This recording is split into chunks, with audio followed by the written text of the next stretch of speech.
Hello, ladies and gentlemen, and welcome to HOTFIX, good lord. So, Mr. Kirioff, what are we going to talk about today? Give it me large.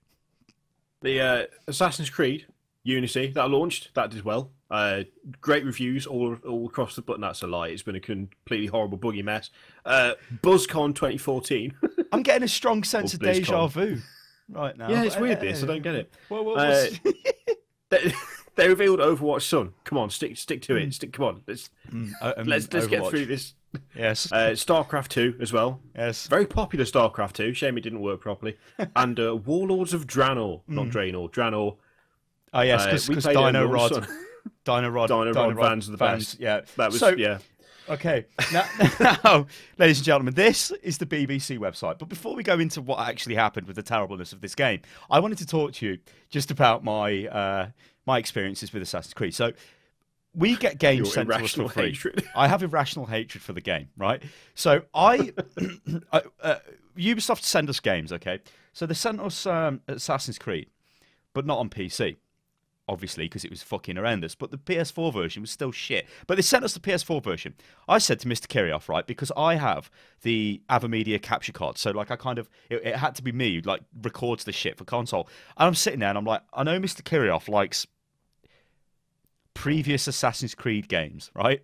I'm not going to band you in he likes this one. Maybe he does. We don't know. We'll find out in a minute, chat.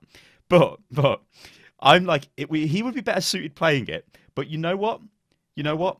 It's fine because I'll play it. Because if it's good, it's fine, isn't it? You know, it's won somebody over. It's won me over. So in goes the disc, plop it in the drive, and I sit back, get my thing, and I'm like, plop it in the drive. That's what she said. And then loaded the game up, and I sat there and I played it for 2 hours, and I looked at myself in the mirror, right? I felt dirty. I stood up. I left. Went into the bathroom. I looked in the mirror. I said no, and then I called Mr. Kirioff and says, "I don't care what you're doing. Like that. I don't care what you're doing. Where's my phone? Actually, this remote to my Bluetooth. I feel like this is a heavily dramatised version of events Yeah. for some reason. Mr. Kirioff, well, you look at this game for me. I'll bring you the capture card." And to which you said, "Yeah, all right then." So, then began a long and arduous trip across the globe to Mr. Kirioff's house. It wasn't really. It was like a 7-mile drive. Whatever. I get there. I'm like, here's the thing. And the actual act of the transfer of card in game was me opening a box and sticking something in the computer whilst you played with my dog. That was the entire. Whilst I beat up your dog. Thing. However, AverMedia never buy their capture cards because they're terrible. Anyway, we move on, ladies and gentlemen. We move on. So let's just go into what they've said, right? So Assassin's Creed Unity criticised for loads of bugs. I mean, you can see the guy. I don't know what he's doing here, but he's folded over and his head is coming out of his arse. Great. That's not a good place to be. This fellow appears to have lost his face and he just has a mouth and eyes, which again is interesting. This fellow here is in a fireplace. Maybe it's a chimney sweep. I mean, could be. No, you see that? Yeah. See, so one video posted online shows a character inexplicably trapped in a fireplace. Maybe he was cleaning the chimney. They don't know that. Realism, I've explained guys. that. Realism. So this is like a guy in a banner. That would be Arno for some reason, like glitched into a banner. Yes, I'm and not entirely sure how he's even got there because I know where that is. That shouldn't be possible. this would be a fellow falling through the world into what the BBC says, infinite depths. And this is a fellow with his arm in the air. We don't really know what he's doing at this point, but that doesn't look. In fact, could I actually do that? Let's have a look. Yeah, again, that's Arno, who has apparently encountered an invisible wall.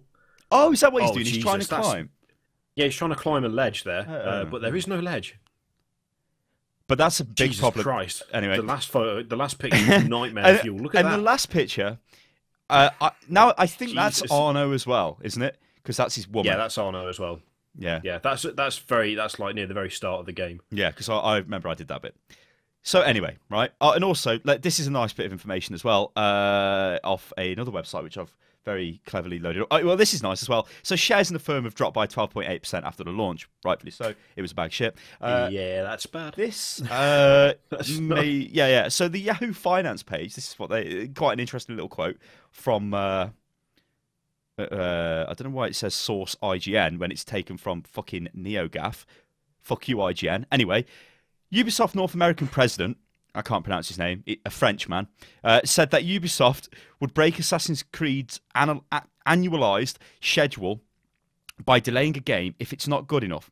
If we think we've ended up with 70% with a 70% Assassin's Creed game, we're not going to ship it. It'll damage the brand. Okay? But that's interesting. Because, well, there you go. This game is scored in the 70s and it's a broken bag of shit. So clearly, what they said in 2013 does not apply a year later. In fact, it's like, no. So, yeah. And I also had these other things loaded up, but it's just more hate on Assassin's Creed.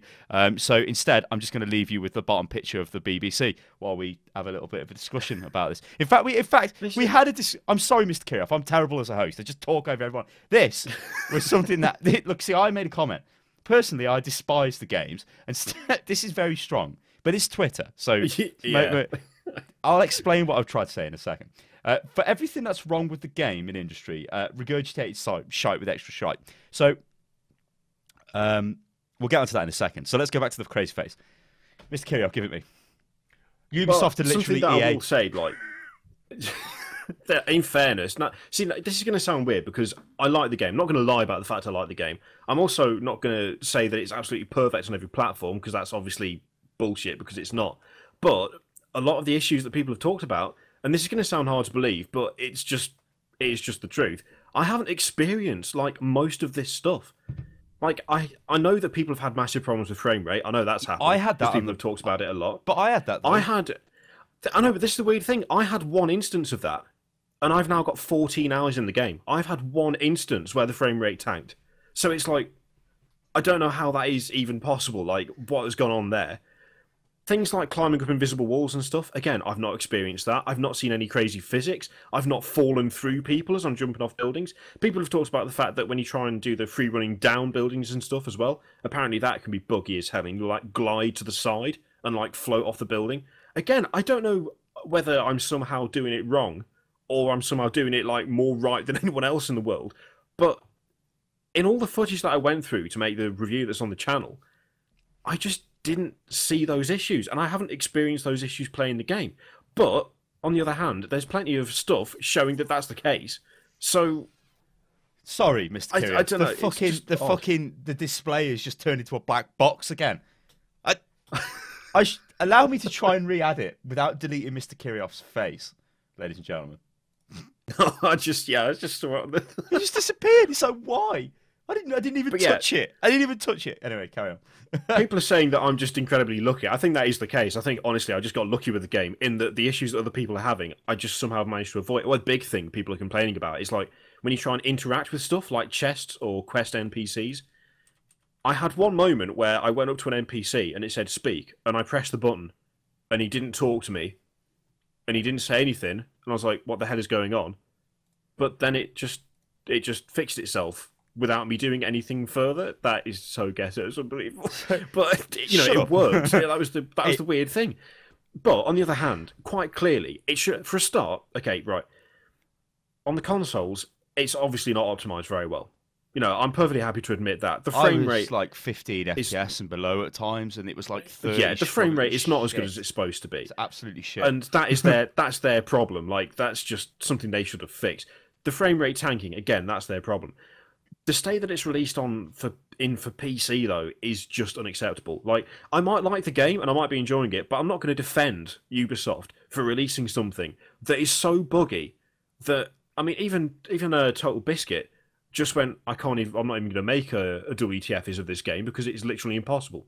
Yeah, it crashes all the time. It's not optimized. PC it doesn't version run properly, which is like confirmed as being worse. The PS4, at least it runs. But like, okay, well, this is the thing, right? So like I've explained to you, I'm not like a big fan of Assassin's Creed and whatever. But I have played. I played 3, okay, which I thought was a bit shit, to be quite honest, right?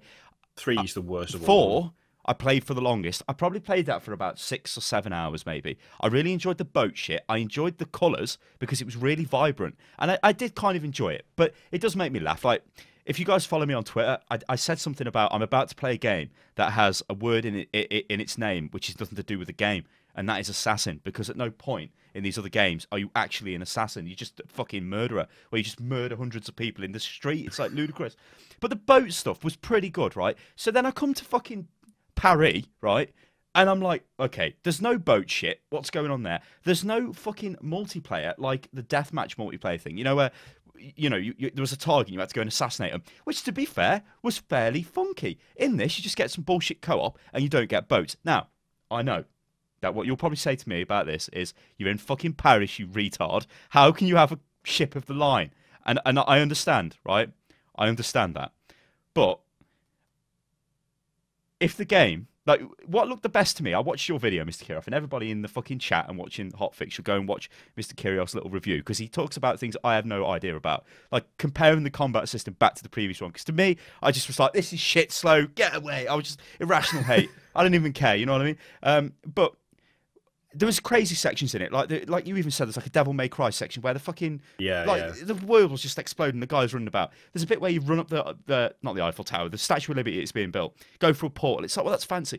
Why couldn't they have some crazy shit like that for the boat? The boats are the best thing in the last one. They're not in this one. I played this one for 2 hours. I wanted to fucking smash the disc up. I had to go and look in the mirror, evaluate my life, and then I had to drive at massive expense to me because it's fucking horrendously expensive for fuel, to your house and give it away. But let's just look at my tweet. Let's just look at my tweet, Mr. Kirioff, right? Because so what I'm saying here with this is, Assassin's Creed is like, it has to be the most overly, like, horrendously, like, pointlessly over-engineered thing I've ever seen. Oh yeah, even when I was playing 4, I was like, what the hell is going on? Like, when you wake up in that Abstergo place, whatever it's called, it's like, what the fuck? And the whole place is like, but it didn't look shit. It looked like a team of developers was specifically in place to design that Abstergo or whatever the hell the place is called, because it was really detailed. It wasn't like a thing tacked on. I was like, what the Christ? Yeah. You look at the minimap in Assassin's Creed games, there's a billion icons. Like, what the fuck am I supposed to be doing? It's like, what is all this shit? In this one, what was with the fucking... Oh, I've got a fucking T-shirt of something, which gives me... It's like there's 1,000 different T-shirts and belts. It's like, what is going on? I just want a game where I can go around in the shadows and shank people in the fucking back, kill the Templars. I mentioned that in the video. The map is just reaching... Like, it's reached critical mass at this point. It's just ridiculous. Like, even whilst I'm playing it, you cannot hide specific things on the map, which is really irritating, because there are chests in the game. I don't care about chests. Right, I don't give a fuck about those. So they're just permanently on the map. Collectible things. Yeah, I don't give a fuck about those. There's a certain type of mission where you've got to decode, like, various symbols that have been left around the city. I'm never going to do that. I'm not interested in that. I don't want to play that part of the game. But you cannot take them off the map. So you get to the point where you're going through, and it's just... There are so many icons. It's fucking stupid. And again, the armor. I like the fact that in the older games you could change your armor up a bit. I don't, I quite like that aspect of things. It kind of adds a bit of RPG into an otherwise kind of just single character game, which a bit of choice is never a bad thing. But in Unity, as I said again in the video, it's just like this. What the fuck is going on? There's so much stuff. There is way too much stuff, and it doesn't need to be that complicated because the stuff doesn't impact the game all that much. It's like, it just doesn't make that much of a difference. I got a sword yesterday whilst we were waiting for Warlords to sort itself out. And it was $20,000 more expensive than the sword I had. The difference is completely negligible. I was like, okay, cool. I've got a new sword. And that was it. Like, there are aspects of it which I really don't like. And the thing is, for me, Unity, I enjoy Unity. I think it's a good Assassin's Creed game. But, for my money, they've put it in the wrong place. If anything, they should have had Unity and then Black Flag. Yeah, because you're right. Yeah. It feels like they're taking a step backwards. Like, I'm not gonna lie about that. It's like, I'm enjoying Unity, but I would like a bit of a change, like a bit of a break. And whilst those crazy missions are nice and they do add like a bit of extra flair to it and something a bit crazy happening, it's like, oh wow, this is like something new and impressive.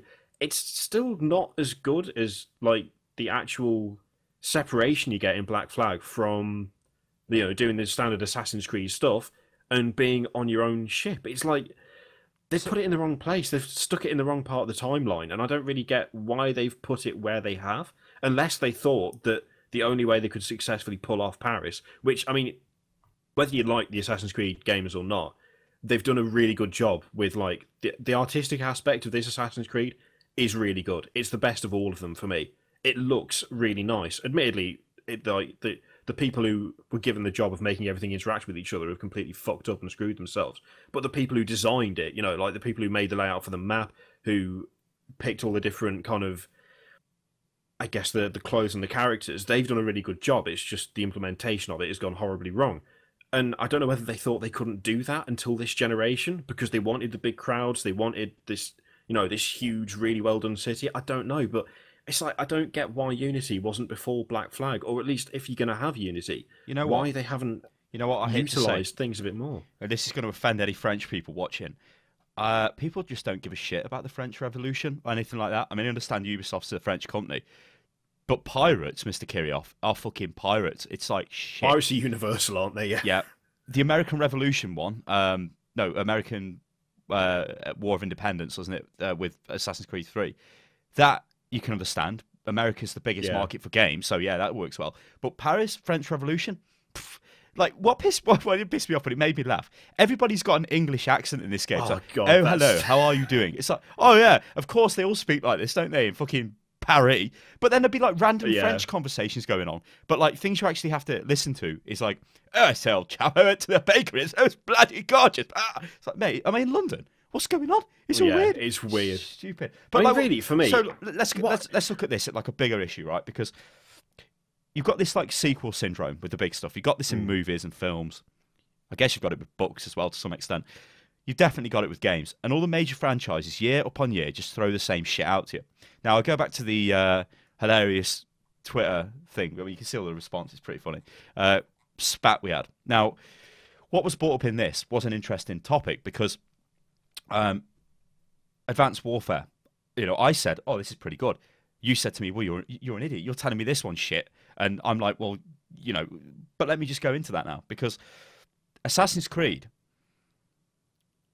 well, Call of Duty is the same thing every year. They don't have to change, do they? No, they don't. People want the same multiplayer every year. If they just gave, if Advanced Warfare just came out and it had a few of the different weapons, like that stupid laser beam heat thing, and like the other different weapons, and didn't have the exosuit, was exactly the same, it would just be another Call of Duty. It is another £1 billion or whatever the fuck they make every year. People would love it, and it's fine. But they decided to actually change it a little bit, right? So it isn't a major change, but it does make the multiplayer a lot more interesting to somebody like me who doesn't give a shit about Call of Duty, because Call of Duty it is synonymous for like a really low time to kill. So as soon as you get shot, you're dead. Like you shot in the toe and you just die. Super Soldier Man is dead after he's been shot by a fucking Glock in the little pinky, and he's dead. But with this, it's a little bit lower. But the fact is, when you get shot, you can like boost out of the way to the left, to the right. It's not like Titanfall, like you brought up. Titanfall's actually got a better system. Titanfall is more about... Titanfall's system was more about movement, getting to areas, like parkouring around the map and stuff like that. Advanced Warfare is more limited. It's just like a double jump, either forward or back or to the side. But it does turn the multiplayer into like a little bit of a... almost like an arena shooter type thing, like Quakey style. Obviously nothing like Quake's speed, but... it's a bit different, and I was like, I'll tip my hat because at least they've tried to change it. Sledgehammer, they didn't have to, but they did, and it's sold. I don't know what the worldwide figures are, but in the UK, it's sold better than Ghosts, which probably is down to Kevin Spacey's face because it's everywhere in the game. But at least they changed it a little bit. Now I go back to Black Flag, and Black Flag gave us boats, which was new. They changed it. Then I go to Unity. And it was actually a good system as well. Yeah, I thought it was quite good. Like the way you controlled the boat and whatever. Yeah. It was pretty good. But then you go to Unity and it's like, lads, you have just give us the same thing with less content than the previous game. You deserve to be destroyed. But because the game was a buggy mess, they've been destroyed. But I submit this question to everybody listening. I don't think it would have been destroyed if it worked. If it was fine and it didn't have loads of bugs, I think it just would have been like, oh, it's Assassin's Creed. Because you've enjoyed it, haven't you? And you enjoy the... it's hard for me. Like, it's all right for me to sit here and take the piss. I don't like the games. You do enjoy the games, but if it was flawless and worked okay, it probably would have been like, oh, it's another Assassin's Creed, just like Call of Duty, if it didn't have the exosuit. I think part of it is the fact that we have got into this culture of sequel syndrome where every game that does well has to have a sequel, and every sequel is very similar to the game that's gone before, to the point where it. I don't. This is going to sound weird, but I don't see the Assassin's Creed series as belonging to a genre anymore. They are their own genre. They're the Assassin's Creed games because they are the games that are like they're like a self-contained thing, and I'm finding that that seems to be basically the way that people are heading in terms of thinking about this stuff. Like, in all honesty, I mean, my example of Call of Duty and our little Twitter war was actually a really bad example because Call of Duty has been exactly the same for up until this point, and they've actually done something different with it. It's not a good example. It was just the one I thought of at the time, and in a way, it was like it was counter to the argument because there are plenty of other games that are just as bad as Assassin's Creed. Well, you know what? Well, what's next? Holy shit! So I got an email today telling me the review code for Far Cry 4 will be sent tomorrow. Right? So I'll be playing Far Cry 4 tomorrow. I can tell you what Far Cry 4 is right now. It's Far Cry 3. It's the same. It's just in the Himalayas. It is the same game. I'll be very surprised if it's any different. Yeah. Make of this what you will as well. Ubisoft telling me that the embargo list drops on the 2 p.m. GMT tomorrow, and they're going to give me the game tomorrow. It's like, guys, what the fuck? So you'll see videos come out really quick. We probably won't have a video out tomorrow. Maybe if I play it and it's a total shitbag game, like it's unplayable, I might. Far Cry 3, I didn't think was too bad. What it had going for it was it was a really big world. You know, so you're coming from Far Cry 2, which was a clusterfuck of complete shit. It was just brown and terrible and shit. Far Cry was a good game. Far Cry 3 sort of took us back to Far Cry with the same kind of like tropical island. It was really big and, you know, we could do all of that. And there was a shitload going on. I thought there was too much going on. I got bored at times because there was too much shit. It was like, I don't really want to do these little mini quests all over the place. What was that? Blood Dragon came out, which has been the best thing Assassin's Creed have released. Unity have Ubisoft have released. That is the best thing they've released in recent years because it was just out of nowhere. It was like, let's just make an 80s inspired sci-fi version of. It's like, whoa, that's the sort of shit I like. That's when I go back to this bloody tweet I've got here, and it's like regurgitated shite. I hate it. Blah blah blah. Yeah. That game. Blood Dragon was not regurgitated shite. It came out of nowhere. Yeah. Okay, I know it wasn't like the most like feature heavy game ever, and it was only really short to be honest. But it was interesting. It was like, whoa, this is really pretty good. I played all the way through it and enjoyed it. Was like completely out of left field. It's something you wouldn't expect to see. Yeah. But the thing for me is that like, I at no point have I. This is something that I almost feel like I need to clarify almost constantly. At no point have I said that like Assassin's Creed Unity, in fact, since the first one, that it's an original game, because they're not. Like I never pretend that they are, because they're not an original. They're all based on the changed like naff all since the first Assassin's Creed. All they've done is add customization and tidied stuff up until Unity, where for some reason on the PC they made everything break. But that's a different issue entirely.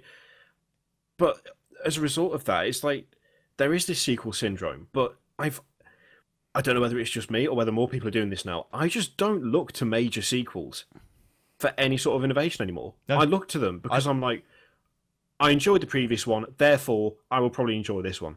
I mean, there is so... And the thing is, when you look at it, the number of games that you can do that with is actually kind of alarming. You've got Assassin's Creed. You've got something that I realised the other day.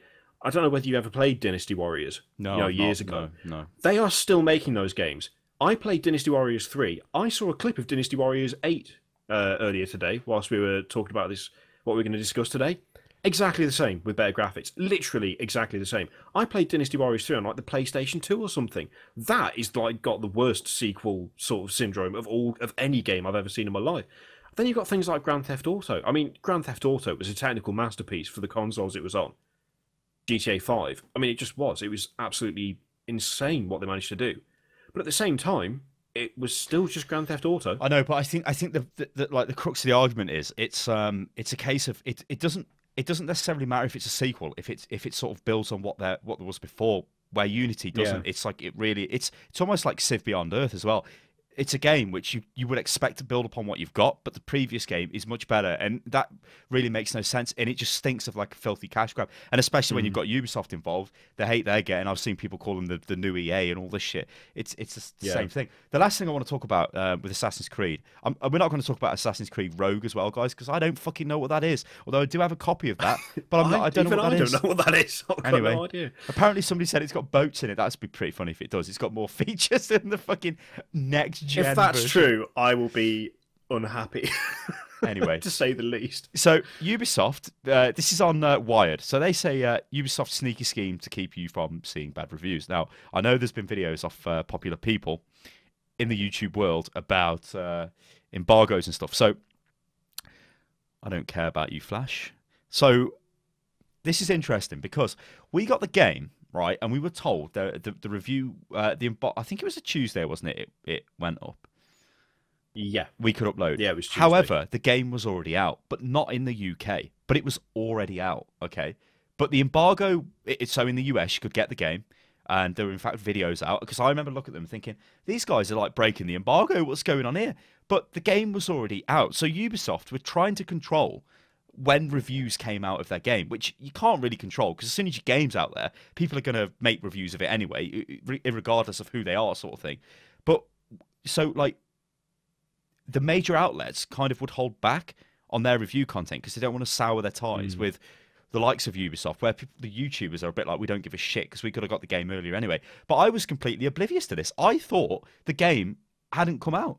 When you get an embargo date sent to you from a publisher, that's usually before the game launches. And like me, because I don't follow the game at all or anything like that. Okay, you could say to me, "What's I?" Would have took you 2 minutes to Google it, but it's just one of the things where I just thought, okay, it doesn't come out yet, so let's get on to it. When the game had actually come out, so when you look at their title, I'm not going to read through this article, guys, but when you look at the title, which sort of don't really sum it up, but gets the point across, I guess, it is sneaky of Ubisoft to do that. And they've done it intentionally. Let's not lie. It wouldn't be like, oh, it's a mistake, guys. Sorry. They've done it intentionally. And, you know, it's like dodgy. But any final words you'd like to say on Assassin's Creed, Mr. Kirov, before we never talk about it? There was one thing, actually. Until next year. Yeah, there was one thing, which is the microtransaction thing. Oh, God, yeah. Now, to be fair, like... I never noticed this when I played the game. I only played it for about 2 hours, but I didn't even see any of the microtransaction stuff at all.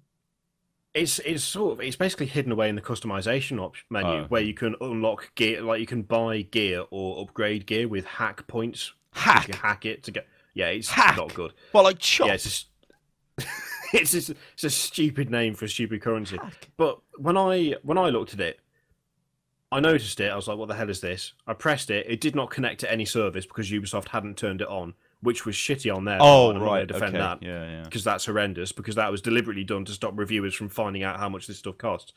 But, and you can call me out on a lack of journalistic integrity because I'm not a journalist.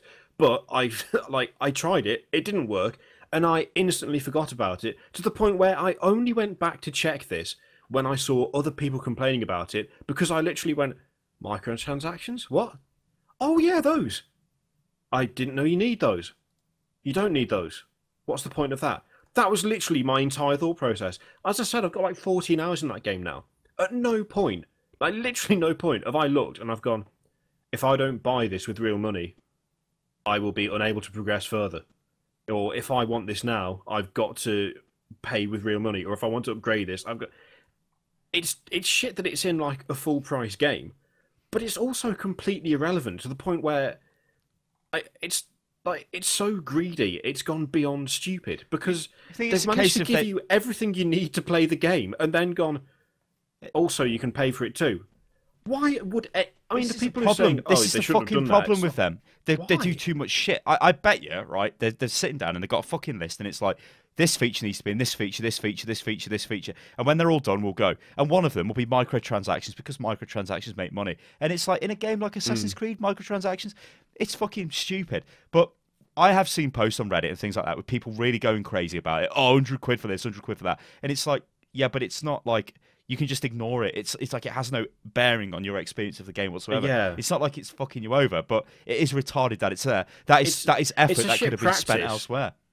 Yeah, it's a totally shit practice, but it's also, in a way, completely irrelevant to how the game plays, because the natural progression of the game it doesn't matter if you go in and you spend 100 quid and then you buy all the gear, because you're still going to have to complete every memory sequence in order to complete the game regardless. And if you do that, which you have to do to get anywhere in the story, you will have more than enough money and upgrade points to not have to spend any extra money on the game at all. It's like a lot of the complaints seem to be like, well, this is terrible. You know, what if you have to buy? And I'm like, you don't have to buy it. You literally... It's just the hate wave. There's no reason it's to the buy hate it. wave. The game is shit, and people are hating on it, rightfully so. What they've done with the game is terrible, but then it's like every little thing, let's just hate on it because it's Ubisoft. That's what's happening. But to get, that's their own fucking fault for releasing the game. That's terrible, it is. And it's going to take them a lot of effort to get back on track. I mean, I tell you what, if they fuck up Far Cry 4, because a lot of people like Far Cry, that's going to be a catastrophe. And then when a Division, if that comes out and it's fucking ruined, or it'll probably look nothing like it looked in the E3 footage, and then they've got a Rainbow Six game as well with like destructible environments coming out. If that's terrible, they could be on a really, really slippery slope. And when I go back to this thing here, and it's like their stocks have dropped by 12.8% off their market value, then that's bad. If that keeps happening, that's very bad. Anyway, fuck that. Let's talk about BlizzCon. Go on. Final words. One last thing. Someone has mentioned that in the chat that it's like odds are they adjusted how fast you get money, so it takes longer. I can quite easily attest to the fact that they haven't. Like, they just... I said earlier, I've got a sword that costs 22,500 francs. And I'm only on, like, dollar. But, yeah. Dollar. And I'm, like... I am nowhere near... I think, in fact, I think I've got 14% of the game completed. If you can afford to buy a weapon that strong, 14% of the time into the game, they haven't adjusted shit. Like, they just haven't bothered. They've just stuck microtransactions in the hope someone will buy it. It's completely unnecessary, and it's made no difference whatsoever. It's a shitty practice, but, yeah. It's just this problem of Assassin's Creed being pointlessly over-engineered in every single way, apart from the ways that matter. It's stupid. Anyway, let's go on to BlizzCon, because BlizzCon happened, and this is the new Blizzard game. So it's been like 17 years since Blizzard announced the new IP. Now, last week's hotfix, I was like, Blizzard better fucking announce a new IP, else I will fight them. I said I'd go and fight them in Anaheim. I don't know what I said. I was going to fight them anyway. And they did, which is good. Now, Overwatch. What the hell is Overwatch? Well, what I'm going to do is I'm going to play some videos that we made. Not this one. We'll play this one. Let me mute it. Just so you can see what's kind of going on as we talk crap. Well, what do Blizzard do, Mr. Kirioff? What are Blizzard renowned for? With every genre they've gone into late, what have they done to it? They've essentially mixed it up a bit, changed it up, made it a bit different. Basically, well, what I like to say is that they have looked at something that they like the idea of, and then they've just done whatever the hell they want with it because it might be fun. That's what it feels like to me that they do with stuff like that. Things like I mean, the best example at the moment is Heroes of the Storm. You know, it's people were like, oh, it's a MOBA. Well, sort of, but there's so much stuff packed into it, and they've changed up the maps and they've made everything so different. They just I guess they just take it in a different direction, don't they? They put a new angle to it. They're kind of like, everyone goes on about Blizzard polish and whatever. They turn up and they say, okay, this is a genre we're not in. We're going to just make it better. So they did it with Warcraft. They did it with Warcraft and Warcraft 2. Well, maybe not so much with Warcraft. Warcraft 2 they did. Warcraft 3 they definitely did. And then obviously, I think they tried to make some bloody game called Nomad, which was like a bag of shit. And then they decided to start developing World of Warcraft, which obviously became the biggest MMO ever. It still is, subscription-based MMO, that is. But all they did was dumb down systems that were in place in EverQuest at the time, made it more accessible, refined it, made it run on practically every system, made it more noob-friendly, for want of a better word. And all of these things can be seen as a bad or a good thing, but at the end of the day, they get more people into the game, into the genre. So whatever they do really is kind of a good thing in that respect, because they got a load of people into MMOs. Yeah. I remember when, look at me, I was a football player, essentially. I would have been a football player, yeah? So one of the lads, you go out drinking, you do whatever, you play football. But then, what did I do in my spare time? I played a fucking MMO called EverQuest 2. And now, if I told people, they're like, what do you do? What games do you play? And I'm like, I played. They'd never heard of it. What are you talking about? Because at that time, it was like, you're living in your mama's basement type of attitude going on. It really was. Now, I know EverQuest 2 and WoW launched at the same time, but as WoW started to get more and more traction, suddenly these people would be talking about World of Warcraft, and you look at it now. Look at how they're like, not. It's not a social norm, I guess, but it's seen as okay, isn't it? You know, it's like, well, that's fine, and that's all down to Blizzard. If Blizzard hadn't have released World of Warcraft, MMO still would have been this thing that like super nerds sort of do, you know, on the side, which. Yeah. You know, just would have been the case. But then, like you said, you look at Heroes of the Storm, what they've done with that. You look at Hearthstone, what they did with the card game. And now we look at Overwatch, which Overwatch is... Well, you can see it playing, guys. You can see what it is. It's just a team-based shooter. It's 6v6 at the moment. That's what we know. And the heroes have all got different abilities. You can see... This is actually quite good. If you watch the abilities that are going off here with Tracer... They're simple. I mean, she can blink forward. She can drop a pulse bomb when she's got a meter. If you see this little meter at the bottom, you might have just missed it. That's kind of her ultimate ability. She chucks like a sticky bomb. So what she can do is she can blink in really quick. See this thing in the middle of the screen there? There's like 3 chevrons. That's 3 charges of the blink. She can use them really quick, blink in, drop the bomb, and then use recall, which ports her back in time. Back to when she had whatever she had health-wise. So if she took damage, she kind of heals herself. That's pretty funky. And they've done that with... Well, the classes that they showed off in their abilities, like Winston, for example, the big chimp you can see knocking around. He can go into like a rage and smash people out of the way, and he can drop like a shield dome down and protect the objective. Like you'll see him do it in a minute, protecting the payload, which again, payload, if you play Team Fortress 2, it's the same thing. You know, people did say, well, this looks like Team Fortress 2 to me, which is a fair thing to say, because it is, really. It's just a Blizzard version of it, of let's make it Blizzardified with like a shitload of polish, and let's change it up a bit, make some little changes, let's really put this together, let's throw it out there and sort of, like you said, do what we want to do. And I'm looking forward to this. I ain't gonna lie. I wanted an FPS game. I did say I want an FPS game off Blizzard. I was a bit skeptical. I was like, I don't know whether they'll do that, but I'm glad they have. It's like the one thing they're lacking though, ain't it? They've got pretty much all the other bases covered. I have something that pisses me off whenever we talk about Blizzard or Blizzard announce something new. There are a staggering number of people who are like, "Oh, Blizzard just copies. They just copy people." That doesn't work. It doesn't work in the games industry anymore. You can't say that anymore, because by that extension, I mean, who are they copying? Yeah, there's game modes from Team Fortress 2, but there's also unique classes out of MOBAs. I mean, are they copying Team Fortress 2, or are they copying fucking Doom because that was a first-person shooter? This whole thing of stealing ideas, Blizzard have said repeatedly that they tend to play games, they enjoy the game, and then they go, we could make something like this. We could do something different. Should we try and make something with this? I mean, what do you think Hearthstone was?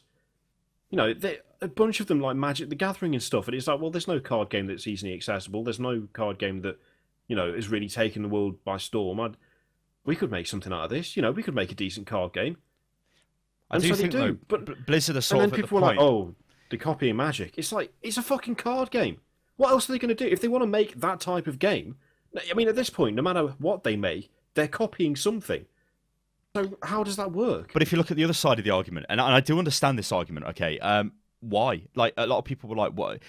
I don't think people were blown away by this. It's like, you know, this footage you're seeing here is from the BlizzCon stream, and this is showing a game in progress. This wasn't available at the time, you know, unless you were at BlizzCon or watching it with the stream ticket. This was like, what they showed you was just, it just looked like Team Fortress 2, to be honest, the trailer. It's like, what the hell is this? That's not, like, people kind of were like after, you know, maybe some sort of like epic single-player game, you know, like Warcraft 3 was, you know, a massive storyline, build a big brand new world sort of thing. Instead, what they've done is, quite obviously, taken everything that didn't work with Titan and turned it into, because Titan must have been a first-person MMO. Took all the art assets and turned it into this, because this looks really, really polished. It's like, this hasn't come out of nowhere. This is like, you know, this has been fucking built with something that they have been building for a long time, i.e. Titan. But I don't know. Like, I mean, I suppose the other thing is as well, Blizzard could kind of do anything, and it's still going to kind of be okay, unless it's a real catastrophe. I mean, hell, they could make a sports game, I guess. you know, like a Warcraft. That's something else. New IPs I want, not old ones. There seems to be a kind of on the one hand, there's a lot of love for Blizzard, and they can announce anything, and pretty much everyone goes, "Oh my god, this is Yeah. going to be awesome." But there's also another camp which is like, if someone other than Blizzard had announced this, do you think anyone would care? And honestly, if someone else had announced Overwatch, I don't think people would care all that much. But it's not anyone else who's announced it. The reason Blizzard have got such like a big, people got such a massive love for Blizzard and an obsession with Blizzard games is because whether you like Blizzard games or not, you can't exactly deny that when they release stuff, even stuff in alpha or beta, it practically oozes polish. Like, when was the last time that you picked up a Blizzard game and you thought, well, this is a bit half-arsed? I don't think they spend much effort on this. This doesn't feel very good. I don't know why they bothered making this. It's like, it doesn't happen. Well, no. When I see Mr. Pandaria as an expansion for World of Warcraft, I was like, what? yeah. This is just this terrible idea. Anyway. That might be what's called a rare miss, mightn't it? But I mean, it's like, overall, it's like they do a pretty good job of making games. And that's why people like seeing the games they make. Blizzard they just take things out of they don't invent stuff, right? Blizzard do not come out and say we've made this, it's brand new, fucking holy shit, check this out. Blizzard just takes something somebody else has done and they do it better and they throw it out there. So I can understand where some of like the ill will comes from, because it's like, well, Blizzard, they don't fucking really invent anything. They just go, we really like that game. I mean, hell, with World of Warcraft, if you've seen the documentary, which is pretty good actually, the World of Warcraft 10-year anniversary special thing, they do say, we were trying to make this crazy game Nomad, and then we were all playing Ultima Online, we were all playing EverQuest, and we thought, why don't we just do this? We could probably do this with our own little thing, and they did. And then look at it now. They're never going to be a company which is going to go out there and push the boat out and go boom. I mean, this game, right? They wouldn't have just. I know that. I kind of agree with what you said there, Mr. Curie, with like Blizzard only make things if they kind of enjoy it themselves, which I think they do. But yeah. they're so financially secure they can just do that. Yeah, I mean, they're they're in a fairly fucking unique position where they can just do whatever the hell they want, and if it works, then people get a usually decent game out of it, and if it doesn't work, but they would like know. Titan, they can it and then recycle what's left. But they would know that FPS games are popular. Your Battlefields, your CODs, and whatever, right? Yeah. And obviously, they're not going to make a modern military shooter because they're Blizzard. They know Team Fortress 2 is popular. So again, it does make sense that if you make something like that, it's still going to be okay. It's not like they've gone into a genre which is completely dead and gone like, oh yeah. I think this will be a good idea. They're never going to do that. But what they did say about Overwatch, and again, this goes back to the whole Blizzard thing of making everything more accessible and whatever. They want people who are not FPS players to play the game. Now, I thought this was a bit stupid at first. So I'm like, what? What? You know what I mean? But what they were saying is they want people who, like, there are classes, well, they're not classes, they're heroes, like support heroes and stuff, who don't actually rely on Twitch-based shooting. So it's not about getting the crosshair over the target and killing them. Whereas Tracer would be, because she's a really fast-moving, low-health scout. I think it's Mercy, the medic. She doesn't really shoot anyone. She just, like, heals people. Kind of like the Team Fortress 2 medic does, with an auto lock-on heal thing. You can see that monk guy fucking doing whatever he's doing with a big shield. You can see the other guy with his big frontal shield out. There's like an engineer guy who can build turrets. There's like classes which can still have an impact on the game, kind of like how they do in a MOBA, which is why we were saying like it's kind of like it's almost like Dota and Team Fortress have had a baby, and you've got this game where you do have fairly traditional shooter type classes, but then you also have these MOBA type classes thrown in, which might attract people in. But again, is that a good or bad thing? I don't know. I mean, I said in my video, didn't I? I took the piss out of you. Kiri's not actually that bad at FPS games. I was a bit harsh to him, but like, see, I actually would say I am that bad at FPS games. I don't. I'm just not quick enough for them. I just don't have the reflexes required to actually be in any way competitive. Like, I'll always be middle, but I'll never be top, is basically how I do in every FPS game, which in a way is why I'm really liking the look of Overwatch, because I like playing support. I could see myself doing well as a support player in that game, because I won't have to have like mental reflexes and a decent aim, because I'll be able to just help people without having to do that. I mean, like, I definitely want to. We need more information. We don't know anything about the game, and we don't know if it's free to play. It has to be free to play. Like, it really has to be free to play. This is what you see now, guys. It's just the trailer which they released, which everybody could see before that BlizzCon footage. So this has looked like Team Fortress 2. It's like fucking hell. The guy's building a turret. He's the engineer. if it's not free to play, I'd be very surprised because and somebody was like, I think this was on Reddit. They were like, "Oh, Blizzard, it won't be free to play because it's Blizzard." And I'm thinking, well, Heroes of the Storm is free to play, and so is Hearthstone. What the hell are they talking about? Yeah. What I hope they do is, I hope this is free to play because I like shooters, right? And I could get into this, yeah, in a big way, and because it's Blizzard, they'll have a big population, and that's fine, okay. If it's not free to play and people have to buy it, that'll damage the population. So I hope it's free to play. And I hope it's like visual customization, skins and shit. They just rip off League of Legends and Dota and just throw skins in. And that's it. I'll be fine with that. Judging off what they've done with Heroes and to some extent Hearthstone, yeah, probably will be the case. I hope anyway. Yeah. But we don't know. We don't know. So wherever that goes, we just don't know. But my initial impressions when I first seen it, I was a little bit like, okay. I watched the BlizzCon game, the special like shoutcasted game, and I was like, "This actually looks really good." Yeah, so yeah, I was very much the same. I went from underwhelmed to interested. Yeah, but I'm not like blown away though. I'm not like, "Whoa, shit!" Yeah, no, but then again, I was the same with Heroes of the Storm. Like when they announced that, I was like, "Okay, this looks different." Having actually played it, I actually really enjoy that game. So I'm kind of they seem to be doing that. I mean, Hearthstone, there was no wow factor there. There was no kind of, oh my god, look at this. But when you play it, it's like, well, actually, this is quite fun. Same with Heroes of the Storm. I get the feeling that Overwatch is going to be the same, where it's, I guess, it's something that just does not translate well to being teased. Because for something like this, you can watch as much footage as you like, but there's no story, is there? There's no story. There's no like that's the other quests or missions. It's like. That's the other thing, right? Oh my god. So we know Metzen is the fucking he's the president of franchise development or something ridiculous, some stupid made up title. Basically he comes up with the stories. Now, I'm not going to hate on Metzen, but everything he does is kind of generic fantasy stuff, right? It's not really, this is blowing me away, right? So when they were going on about, oh yeah, we're going to develop a story, the characters, Winston is a good example. So let's get rid of this video. Let's find Winston on the website. Here we go. Winston, roll tank, right?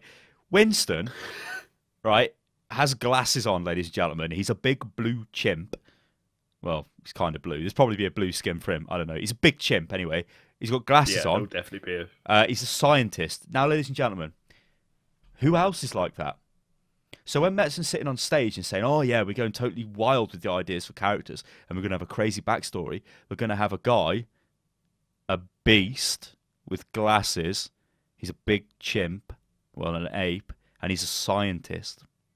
Well, I've watched X-Men, ladies and gentlemen, and I'm pretty fucking sure that's been ripped off straight out of X-Men, which does make a change for Blizzard. They're not ripping off fucking Games Workshop for a change. But anyway, Winston, he's from the moon because that's where all the intelligent apes live, and they were like, "Yeah, he's man, we're going."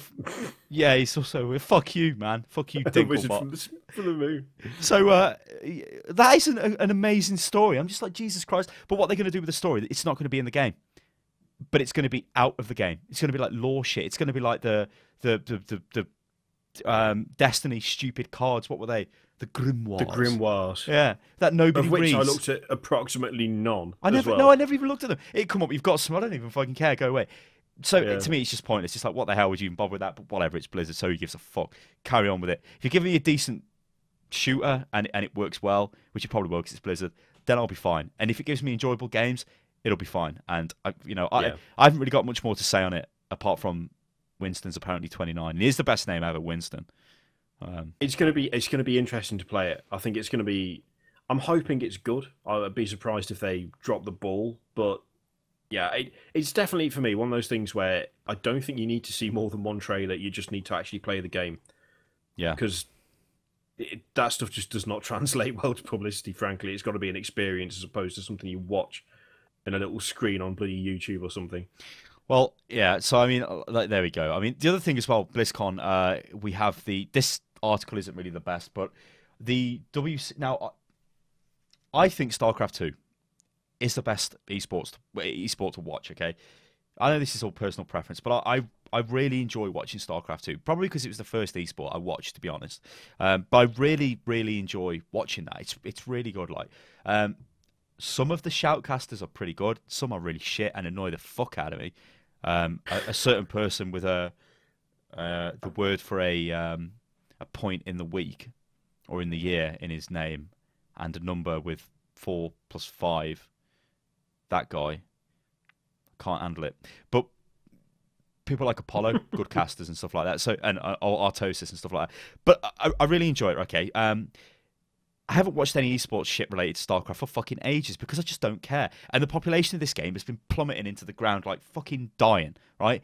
Blizzard won't tell you that. Yeah. You only got to look at places like the Reddit. You've got to log into the game. It tells you how many active players are on. It's not as good as it was, okay?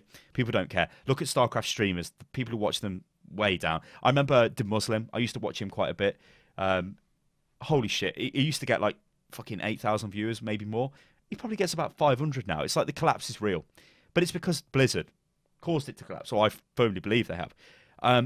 But talking of collapse, which is the point of this, the WCS 2014 finals at BlizzCon was the biggest stage. In fact, maybe I can click the link here if it loads. You'll see the stage if this loads. But yeah, there we go. Well, you can kind of see a bit of it.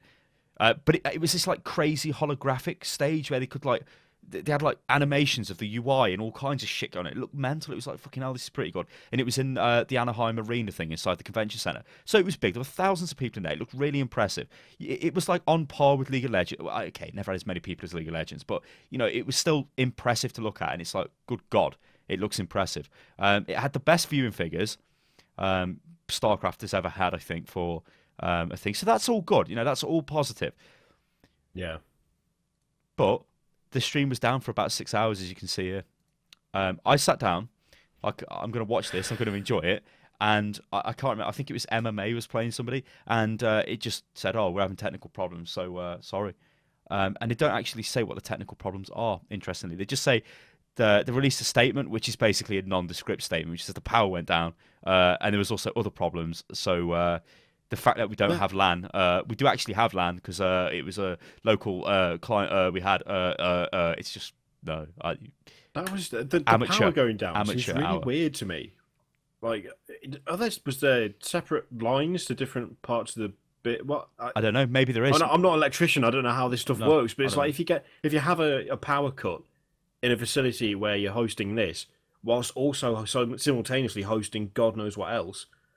The fact that only one of them goes down just seems really odd to me. I don't understand how that's possible. I mean, maybe someone with some sort of knowledge of how massive convention centres and electricity works could make a statement. But to me, it's like, what does that even mean? The power went down. What?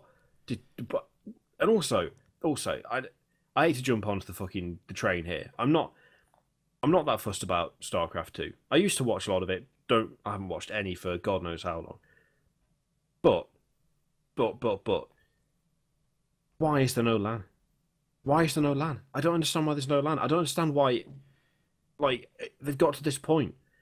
Because let's face it, it's not the most difficult thing to implement, and I don't understand why. It's a shame I don't have this link. It's a shame I don't. Well, the reason why they don't have LAN is because StarCraft, even as big as that was, a lot of it was pirated copies in Korea because of LAN. And people were just basically sharing the game for free. So they tied it into Battle.net to force you to buy the game. That's why it doesn't have LAN. But there was a post on the StarCraft subreddit, and it was off a guy who said, this is the first StarCraft tournament I watched, and it went down within half an hour of watching, and it's been down for hours, so I just went and watched something else. And I just thought, that sums it up. That's, you know, okay, you could say that this is like an act of God. It could have happened to anyone, if that's what it was, and it wasn't just a fuck up on their part. But it's still amateur. You know, you still have to have redundancy plans in place in case something like this does happen.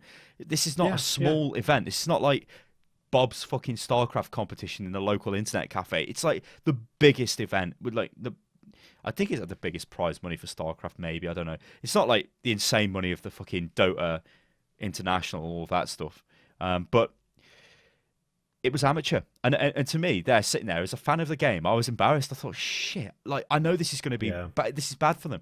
But I was quite surprised that it did recover, and they did actually get to a point where it was the most viewed and whatnot. But let's just have a little chat about Legacy of the Void. Now, Legacy of the Void is going to introduce some new multiplayer units and give you a campaign, which nobody really cares about, to be honest, in StarCraft 2. The biggest thing I think is the problem they said that it's standalone, so it's not. You don't need all the other versions, which is good because it'll be cheaper to get onto the. You could pick up Legacy of the Void, Mr. Kirioff, and play against me, and that's fine. But you still have to buy Legacy of the Void. Yeah. I don't know why the multiplayer isn't free to play in StarCraft 2. I really don't know why, because they've made the arcade free to play. Yeah. I don't understand that. It's like you're not buying StarCraft 2 to fuck about on the arcade, are you? Are you? Were people doing that? I thought it was more like ladder was in the the thing, past, or but like custom games, or well, the issue is like you can't. If it's free to play, right, it's going to get new people into the game. Yeah, the game already supports skins because you get skin rewards for leveling up your fucking multiplayer profile. You get rewards for like buildings and new zealot skins and shit like that. So that's there. That support is there. And I was hoping they'd say at this BlizzCon, oh yeah, it's gonna go free to play. It's gonna be supported by microtransactions for skins and shit, little decals and whatever. Maybe even mental colours for your army to get more people into the game, because StarCraft has a horrendously high fucking barrier of entry. It's unbelievable.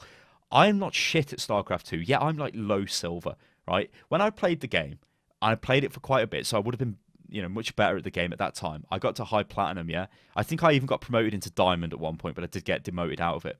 Now, I would struggle to stay anywhere in silver. Now, I'm going to say that's down to the fact that people have got better at the game because they've had it for longer. So silver is like silver in the past is definitely not silver of today. That's a much higher skill barrier. So if I go out and say to you, Mr. Kirioff, go and play ladder, how many times are you going to go on the ladder and get fucking obliterated before you say, fuck this, I'm not playing? Because that's what happens with StarCraft 2. And this is what puts people off playing it. And this is why it doesn't have the viewing figures of fucking League of Legends, Dota, Counter-Strike Global Offensive, which I'm really happy that's doing well because I like that. They just don't have the viewing figures because it doesn't have the players. It's quite simple. It's almost impossible to get into it. And if you can't get into it, you're not going to want to watch it because you've got no interest in it because you've been smashed on the ladder and then you've left, and that's it. So, I mean, I just think it's horrendous mismanagement of something they had there, which came out just as esports was getting popular. It was the biggest esport for probably over a year, hands down. League of Legends came in, Riot, not idiots, thought, oh, you know what? We can totally monopolise this esports scene for our game, and they did with their LCS. Valve said, we're going to have the most ludicrous prize money you've ever seen in your goddamn life, and we're going to crowdfund it. Blizzard have sat there with their fingers up their arse doing nothing, developing Overwatch. But they've got a different team for StarCraft 2, and it's like, it just seems really weird when you've got Dustin Broder, who's like the lead for StarCraft 2, who's on the stage at BlizzCon, and he's going, yeah, new single player, whoa, and nobody cares. They want to listen to David Kim, who's the multiplayer balance guy, and what the hell's going on. But like, to me, it's just, I don't know. Like, you can probably tell, guys, that I do like StarCraft 2, and I just think it's it's good and it's done okay. It's been squandered, hasn't it? But it's been thrown away, and it's like, what are you doing, Blizzard? It deserves far more than Blizzard have actually given it. No. And that's particularly baffling because I don't understand why you would be that lax with something with that much potential that was previously so popular. Because that's the other thing as well. It's not like StarCraft 2 has always been at this particular point. No. It used to be way more popular than it is, but they killed it. And even as they saw it dying, they did nothing about it. You got me into it. I haven't played StarCraft. I have now, but I hadn't before StarCraft 2 came out. 2010, I remember it. You said to me, StarCraft 2, you were buying it because you played the old one, and you told me stories about how you played through the campaign and God knows what. And I'm thinking, sweet, so I picked it up. I would not have bought it else. I had it, you had it. I remember playing ladder. Back then, we used to play, didn't we? 2v2 and shit like that. Yeah, and also there was a point where there was it GOM TV, the GSL? Yeah, we used to watch it in the morning. I remember that. Yeah, we would watch that every morning. Yeah. And that didn't get like shit views. That was really popular. That was right up there, and everything's just declined. And the thing for me is that one of the worst things about it is it's just, I know it's going to sound weird and sappy, but it's just a bit sad, to be honest. It's just a bit depressing because there's no reason for that to have happened apart from Blizzard. Blizzard are the only reason that has gone the way it has, and like. They're just too far in their own world, aren't they? They're just in their own world. Yeah, having heap praise on them for doing so well with games and, always producing games that you want to play, they've managed to sort of produce a really good game that people were interested in and wanting to play, and then drive everyone away from it. And that pisses me off because it's like you've got a privileged position where you've got like the most popular strategy game for esports in the world, like bar none. There is nothing that even remotely approaches it, and No. yet you've just done nothing with it. Why would you not try and use that to But cultivate a better community to try and build they it up? think they've done something with it though. This is the problem. They think they have. You know, they have like esports teams. They've got everybody in place to try and develop all of this. But the way they go about it just seems really weird to me. Anyway, let's move on to the last topic. Now, this is well, you guys can watch this stupid video of what I threw out today on the channel of This is a Warlords quality of video. Draenor. So we've been playing this yesterday. We've been playing it a bit today. So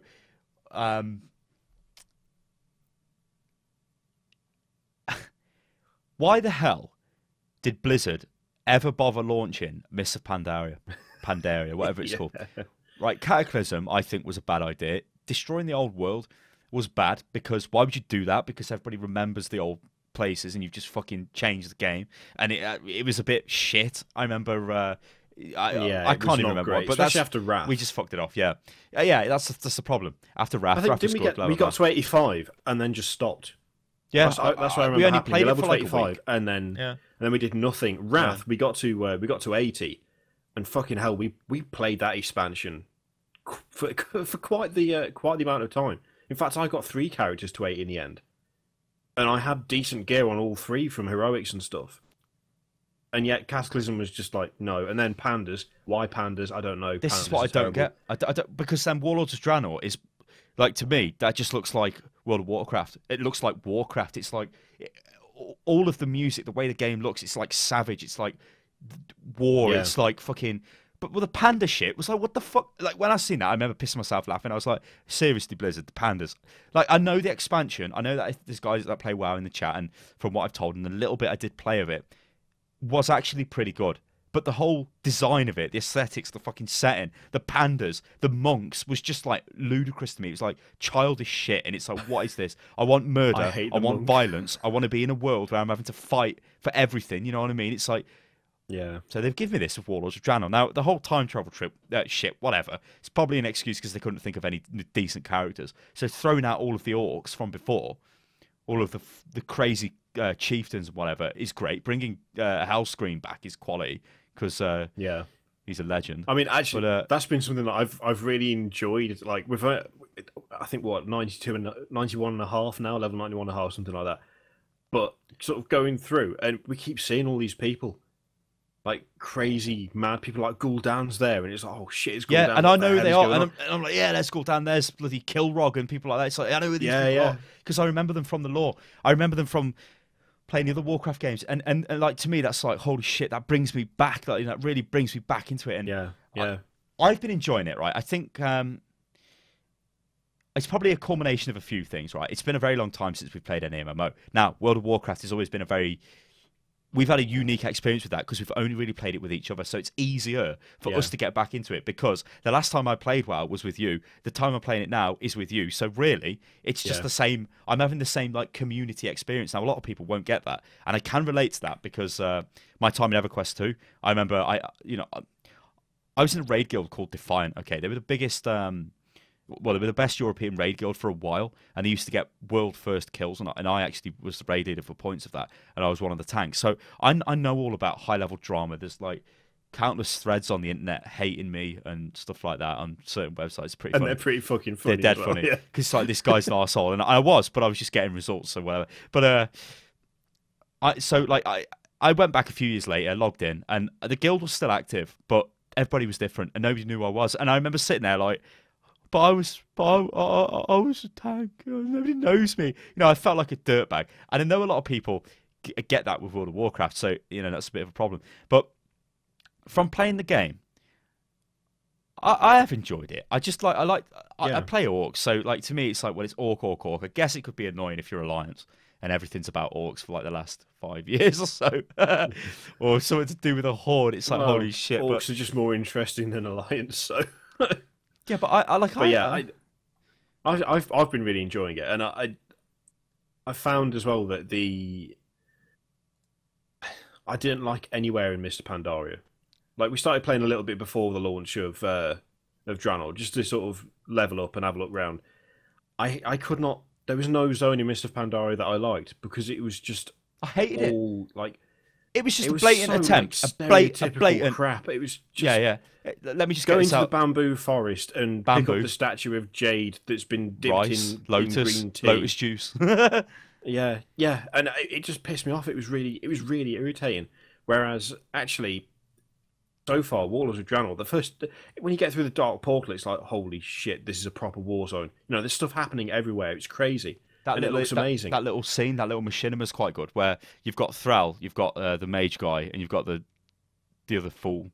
Thrall's the only one who matters. Let's be honest. And there's like, if anybody's seen the Wrathgate thing they did, which was like, let it be finished, and he goes in. That's amazing. That is, but it shows them run up to the run up to the fucking thing, the portal. And he like boots somebody through it, and there's people being murdered. It's like, yeah, you really get into it. Like it really sells you on. It's like, ooh, this type of experience. And where we are in Frostfire, wherever the hell it is, it's been kind of like that all the way through. So it's been good so far. But I just think it's a hard one because it's WoW, and like I've said, it's kind of like Call of Duty, where it does become fashionable to sort of. I hate on it to some extent, so I'm not resubbing to WoW. I've done my time. Fuck that shit. I'm not playing the latest Call of Duty because fuck that. It's, blah, blah, blah, all that kind of crap. I am enjoying this game. I'm just going to admit it. I think it's a pretty good expansion from what I've seen so far. I like the way my warrior works. I like the way it works with its protection spec. I like the way the equipment has looked so far that I've looted. I like the way the world looks. I really like the way Frostfire, whatever the hell it's called, looks. As a paladin who's going to be healing in instances and having to use Prot or Ret for leveling, I fucking love the fact that the armor has got intellect on it that is grayed out until you switch specs, and then it's got the intellect. That is quality. Like that's not a. I was going to say that's not a big thing, but it fucking is, because it means I do not have to collect 2 different sets of armor. I don't have to do every other quest reward as like something for one spec and then the other one for the other spec. I just switch over and I've got a paladin ready to heal any instance. When I say any instance, the one instance that is apparently in at the moment, which is still really weird. I feel like something's gone wrong there, because we've done an instance twice. Like the problem is, it's the same one again. Yeah, I know, but we're not really qualified to talk about the mechanics or anything like that, because I'm going to be honest. I'm blind. You know what I mean? I just go in and I'm just playing it. I don't know how garrisons work, to be honest. I don't know how fucking loot even works in instances, because that was baffling me. I was like, what's going on here? Like, I don't understand how it works. And all of this stuff. So it's not like I know all of the details and whatever. But what I do think is there was a graph. I should have found this. There was a graph on MMO Champion. You guys might be able to find it if you Google for it. But it shows like the trend of. Let me see if I can do this with my finger. So the game starts off, right, and it sort of goes up gradually, right? That's vanilla, okay? Burning Crusade comes out and it goes up, keeps going up, sort of thing, right? Wrath comes out, yeah. Holy bollocks! It goes massively high and it like keeps at that level. Cataclysm. Yeah. Oh dear, we start to drop. Pandaria, I think dropped, but then sort of like leveled off. I'm running out of space now, and like it's like and whatever. Now Warlords of Draenor's come out. This is a great thing to get the people back who enjoyed Wrath, and that's what it's done to me and you, because we're like, we like the lore, we like the Lich King and all of that shit. You know, it was a great expansion. This is the same sort of thing for giving us. I mean, look, all the fucking orc nutters are back, like Kargath, Blackhand, Kilrog, Nezul, Gul'dan, Gromash, fucking legend, Duratan. You know, and these plebs who I don't care about. The orcs are the main man, but you know, like. If they haven't sat down and thought we're doing this just to get people back who like Wrath because we want our population to go back up, they've got me and you subscribed back to it. So, you know, I just think it's good. Wrath for me was the best expansion that they've done. I mean, I really enjoyed Wrath. It kept me interested all the time. I mean, I know we joined at the tail end of Burning Crusade, but we still did stuff in Burning Crusade, but nowhere near as much as we did in Wrath. No. And it wasn't because there was nothing to do, because there was plenty to do in Burning Crusade. It's just that Wrath, for me, was just a lot better, a lot more enjoyable, and it kept me hooked for longer. And so far, Warlords of Draenor just feels like Wrath. It feels like Wrath, only with like a mental system for quest rewards that gives me what I want every time. And, you know, I think they've done a great job with the way it looks as well. I like the fact that all the character models have been updated. The music's really good as well. I like that as well. Yeah. It feels like even the intro music, doom, doom, dun, dun. That's a terrible rendition, but whatever. It's like big booming music. Like it's war. Yeah. Something like it's like war music, you know. I don't know. I think they fell on their feet and they've actually done something good. So I don't know. I think we've come to the end of Hotfix, Mr. Kirioff. Let's go back to the other scene and just make sure. Let's have a look. A seamless transition is approaching. Oh, yeah. So we spoke about Assassin's Creed Unity collapse, and then went on a massive discussion about Ubisoft and all their games and all the rest of that stuff. We spoke about BlizzCon 2014, about Overwatch, and about StarCraft 2. And we spoke about Warlords of Draenor. In fact, there was a little bit more. We were going to speak about Warlords of Draenor, but I'm gonna kind of end it because I don't want Hotfix to be hours and hours long. I'll quickly go over that now. So my notes are amazing. This is what my notes actually say. They say Warlords of Draenor launched, the service collapse. What a fucking shock! Not, but they only went down for about 30 minutes, and then they came back. Vast improvement on previous efforts. Oh yeah, love the way it introduces the Warlord super. I love the way it introduces the Warlords, so these Orc guys, which you guys can't see because I've now changed the scene, but whatever. Super slow mob spawns are fucking annoying, which you'll see if you go to the video on the channel. Yep. So that makes it terrible for quests that involve sticking things in the corpses, i.e. flags. Terrible. Or kill quests as well. Yeah. And there was some like other notes and stuff, but yeah, let's end it at that. I think like the main point is it looks to be a pretty good expansion. I'm looking forward to getting to level 100. It's really a shame. I'd like to stream it, guys, but I can't. I need my graphics card back because like using one monitor ain't cutting it, guys. And it's not ideal, yeah, to say the least. This card's got problems as well with OBS, so oh, God, I need my 780 back, which should be back at some point. But yeah, any final words, Mr. Kirioff? Any words of wisdom? If you missed anything on the channel over the last couple of days, go back and watch it the second we stop, because obviously you'd be gutted and a failure at life if you didn't. So I trust you all to go and watch and catch up. Lord Kirioff has spoken, ladies and gentlemen. All right then, guys. Well, there we go. We've been Stylosa and Kirioff. This is Hotfix. If you like the video, then like the video and all the rest of that good stuff. And we'll catch you next time, people. Toodaloo.